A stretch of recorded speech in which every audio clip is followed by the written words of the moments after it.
This is a video tour of a Interior Promenade view cabin on the Freedom of the Seas cruise ship by Royal Caribbean. This was cabin 8609. First thing you'll notice, as soon as you enter in, you see the view of the other side of the ship through the promenade, and immediately upon entering to the right is the door for the bathroom. As you can see, it does have the stall doors that open from each side.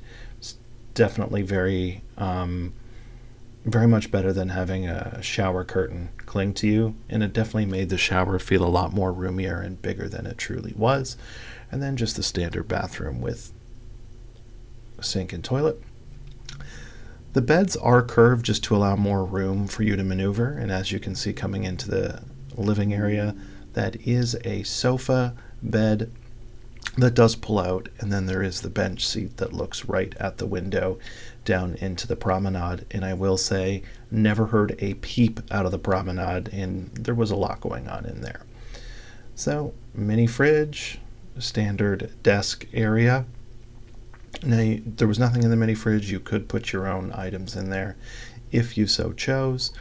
Small nightstand on each side with the phone.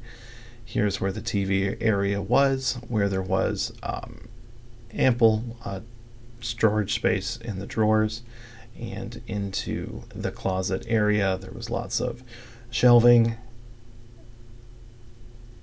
hangers. There was the separate hanging area coming out of the wall, so you could actually have double stacked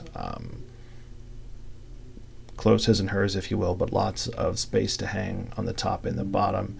In another view looking into the cabin there. Again, bed was really big and it was curved to allow you ample room to maneuver in and about the cabin. And then another view there looking down into the promenade. I will say the cabin did feel just a little bit dated. I'm not sure when the last time the Freedom of the Seas was refurbished. But again, just a quick interior promenade tour. Thank you so much for watching.